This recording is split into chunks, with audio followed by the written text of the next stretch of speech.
What's up mga Cubs Kabalans? That's for today's video Sunday. Pupunta kami ng Bacala. Kasama ko yung mga coworker ko after work. Pupunta kami ng Bacala kasi may bibilin kami ng food kasi niyaya na naman kami ng mga ka-works namin taga Cubao. Pupunta kami sa dagat, biglaan na naman kaya. Buti na lang guys. Hindi kami masyado namili. Habang wag lang tayo doon. Oh, no problem. Kasi day off naman natin, di ba? Sige, go, no problem. Dapat darating sila vlog, tapos magpapagod ako, tapos may trabaho pa ako ng alas ko. Tagam ka! Diba? Wala na naman sa plano. Buti na sa Bacala kami ngayon. Habang tinatawagan. Tayo na yung kwenta mo.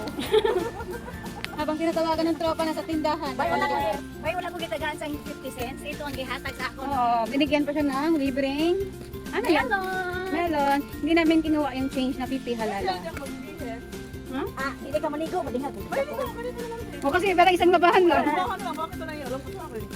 Pero meron naman ako bigaw sa isa baba ko be. Naka-leggings na, ready na. Yung taas na lang. Kukuha na ako ng damit. May damit ako sa loob eh. Ako kay brada man niya ako. Pantik. Bakit, pwede siya, may tayo tayo ng film. Ay, manghirap po dahil kaya po si Maria Usanina. Pantik Usanina din ay. Kaya pupunta na naman kami sa kabilang kanto.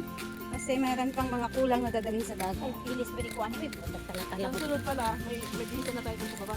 Oo, para in case Para of kung ano, kasi emergency. hindi ako makita at nakakahinga lang makita na. Eh ngayon nakakita kasi magluluto tayo ngayon. Ay, ganit ko. Dapat kayo, okay naman, medyo malay kasi magdamag naman pala doon. Oo. Damaga mo niya. Nakakain ako.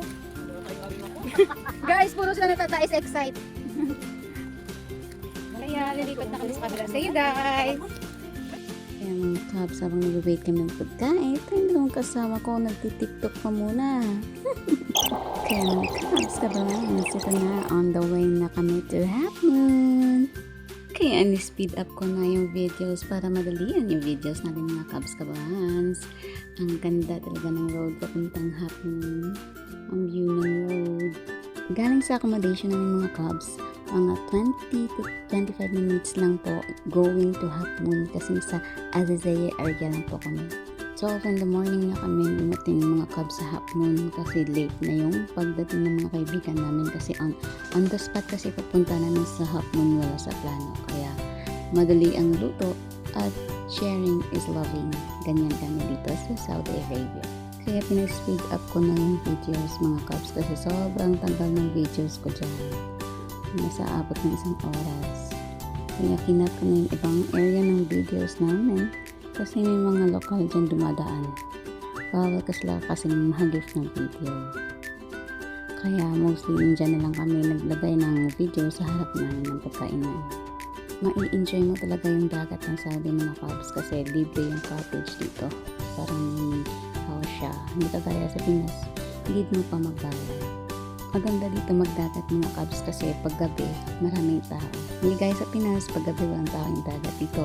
Baliktad. Yung mga tao dito sa Saudi gabi lumalabas. Kaya ang ganda talaga ng beach nila dito sa Half Moon. So, sobrang haba ng videos nito. Hindi ko na alam kung ano isusunod kong sasabihin mga Cubs. Basta dito, located po dito yung Half Moon sa Alcobar Azazaya. Malapit lang po yung workplace namin dito kaya minsan wala po sa plano talaga ang pagpunta namin sa Half Moon. Sobrang sulit talaga kasi nakakawala ng stress lalo na pag sa workplace namin sobrang pagod. Kaya nung tapos kami ng kumain yan, nagkakape na naman kami at yung ibang mga kasama namin matutulog. Yung ibang kasama namin maliligo. Yan lang po yung buhay namin dito sa abroad sa Saudi Arabia. Kaya naman, akala namang ibang di talaga madaling buhay abroad. Kaya pag ikaw mag-abroad, lumaban ka at mahabang pasensya ang kailangan mo dito mga Cubs. Until 4 AM pala ng umaga kami nagstay dito mga Cubs sa dagat. Kasi this day is a Sunday, day off namin ng mga kasama namin sa work.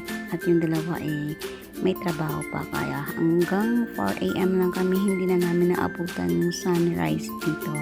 Mga Cubs, hindi ko na pa iniikot yan yung videos kasi maraming mga lokal sa gilid namin at baka mahagip po sila nakakatakot kasi baka sitain din kami, baka akala nila sila yung video-videoan namin. Kaya naka-steady lang po yung videos sa aming harap at sa gilid namin na kanila mahagip talaga. Kaya po sa mga baguhan po yan dyan, sa mga OFW, kakarating ng Saudi, mag-ingat po tayo sa videos at take a picture, baka mahagip po natin at masipat tayo ng mga lokal. it. Dito na. May dalawang bata akong dito nahagip. Pero okay na kasi nakapaligid naman sila. Kaya for today's video, Sunday. Thank you mga Cubs Kabalan sa pag-watch ng video ko. Blessed Sunday everyone. Thank you for watching. Bye!